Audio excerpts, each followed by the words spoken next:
সাত সকালে কলকাতায় ভূমিকম্প কাঁপল দক্ষিণবঙ্গের বিস্তীর্ণ এলাকা। সকাল 10:10 নাগাদ অনুভূত হয় কম্পন। জানা যাচ্ছে ভূমিকম্পের উৎসস্থল বাংলাদেশ।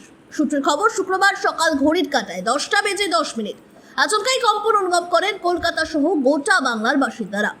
দেখা যায় আচমকাই নড়ছে বোতলে থাকা জল, ঝুলে থাকা লাইট ফ্যান, আর তাতেই মোটের উপর নিশ্চিত হন সকলে।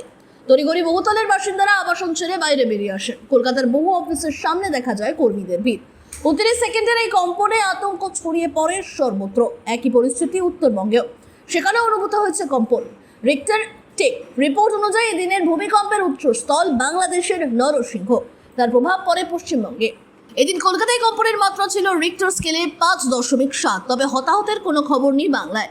বাংলাদেশের কোনো ক্ষতি হয়েছে কিনা তা এখনো জানা যায়নি। তবে এদিন সকালে এক্স হ্যান্ডেলে বহু ইউজারাই কম্পন অনুভূতির কথা স্পষ্ট করেছেন।